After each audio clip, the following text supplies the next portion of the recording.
முதல்ல பத்திரிகைகளுக்குள்ள ஒரு ஒற்றுமை. முதல்ல உங்களுக்குள்ளே ஒரு போட்டோகிராஃபர் போட்டோ எடுத்தா டிவிக்காரங்க பிடிக்கல.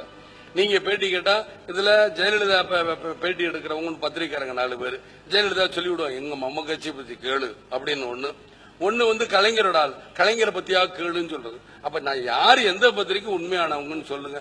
எல்லாருமே நடுநிலை 4 தான். அது எது நடுநிலை 4 சொல்லுங்க. அது தெரியணும்ல. தெரியலன்னா என்னங்க நாங்க பத்திரிக்கை கேள்வி நீ கேளுங்க நான் சொல்றேன்.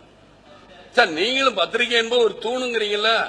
உங்களை மாத்திரம் சொன்னா கோச்சிட்டா உடனே கோவப்படுறீங்கல்ல. நான் பத்திரிகை தான் சார் எனக்கு தெரியும். இப்ப இங்க ஒரு நிமிஷம் பிரதர் இங்க இருக்கிறவங்க எனக்கு ஆனா இந்த பத்திரிகை பூரா எனக்கு தெரியும். 30 வருஷம் இந்த பத்திரிகை தான் எனக்கு தெரியும். பத்திரிகை பேர்கள் தெரியும். நீங்க இன்னைக்கு வரலாம் நாளைக்கு போகலாம் இல்லைங்களா. அதான உண்மை. இப்ப போன தடவை சன் டிவியில் வந்து இந்த தடவை தமிழன் டிவிக்கு மாறலாம். தமிழன் டிவியில் இருக்கிறவங்க புதிய தலைமுறைக்கு வரலாம். புதிய தலைமுறைக்கு வந்தவங்க அது என்ன பாலிமார் டிவிக்கு இப்படி மாறிக்கிட்டே இருக்கிறது இயற்கை தானே.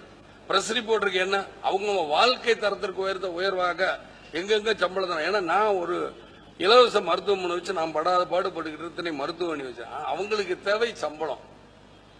சட்டசபை நிகழ்ச்சி நான் எல்லா டிவிலையும் காட்டுக்குங்கிறேன். காட்டவே மாட்டேன். முதல்ல அதுக்கு நீங்க எழுதுங்களேன். அவங்க தேவையான மாத்திரம் எடிட் பண்ணி போடுறாங்கல்ல அது வேண்டாம்.